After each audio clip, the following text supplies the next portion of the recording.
Manau, tikrai esat girdėję pasakojimą apie du vienuolius. Apie du vienuolius aš tiesiog tik priminsiu. Tai yra pasakojimas, kada du vienuoliai ėjo keliu ir vienas iš jų priėjęs upelį pamatė verkiančią moterį. Ta moteris verkė ir ji negalėjo niekaip pereiti to upelio, jai atrodė jis sraunus, gilus ir jinai bijojo. Vienas iš vienuolių paėmė ir pernešė ją, tiesiog pernešė per tą upelį. Ir kas atsitiko? 2 dienas dar toliau keliavo abu vienuoliai ir antros dienos vakare antrasis, kuris nenešė, vienuolis tiesiog pradėjo piktai sakyti, su įsižeidimu, su nusivylimu, kaip tu galėjai ją nešti, tai yra nusižengimas, tai yra visiškai negalima to daryti. Ir pasipiktinęs smerkė, teisė, piktinosi.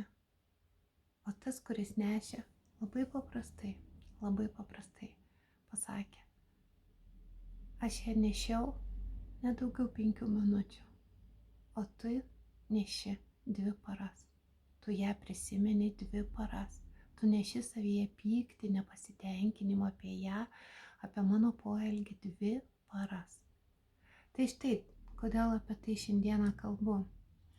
Mes labai dažnai nešame didelius pykčius. Aš asmeniškai taip pat nešiau labai daug pykčio, labai daug nusivylimų žmonėmis, kurie mane apgavo, kurie mane teisė, smerkė, nors visiškai nežinojo mano gyvenimo istorijos. Ir aš pykau ant jų, aš pykau, kodėl taip atsitiko, kodėl apgavo, kodėl įžeidė, kodėl išdavė, kodėl nesuprato, kodėl paliko. Tūkstančiai buvo kodėl. Ir manau, kad kiekvienas iš mūsų pirmiausia žiūrime į čia, o tada tik į ten. Kiekvienas iš mūsų turime tūkstančius tokių kodėl taip atsitiko su manim, su mano gyvenimu. Ir koks paprastas moralas. Pirmiausia, išvalykim šitus pykčius. Atleiskim visiems iki vieno, ant kurių pykstame, kurie mus įžeidė, kurie mus užgavo, ir tiesiog paleiskime tuos žmonės, sakydami: viskas, kas mano, lai sugrįžta pas mane. Viskas, kas tavo, lai būna tau. Ir tai pakartokit dar kartą: viskas, kas mano, pas mane. Viskas, kas tavo, tau. Ir paleiskit, užmirškit, įžeidė, apgavo, netai pasielgė. Paleiskit. Ir jūs pamatysit, kaip yra paprasta tada gyventi ramybėje, susikaupime, laimėje. Ir visas pasaulis atrodo visiškai kitoks nei iki šiol. Taigi, viskas, kas mano, man, viskas, kas tavo, tau. Ir mes tada esame labai ramus. Taigi, su jumis Elygia ir skaičių magija, spaudžiame patiktukus.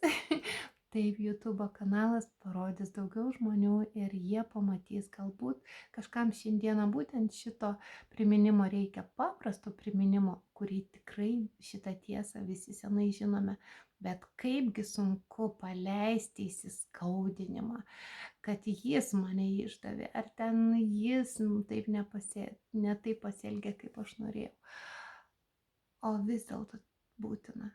Nes tada tavo gyvenimas įgaus visiškai kitas spalvas. Visiškai. Tai neina kalba apie finansus, kad tu ten staiga, bet kodėlgi ne? Tu staiga gali tapti milijoniere. Tai trumpa tokia priminimas.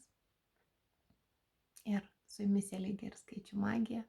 Spaudžiam patiktukus, dalinamės su draugais, kam tikrai norim palinkėti, kad jų gyvenimas pradėtų keistis.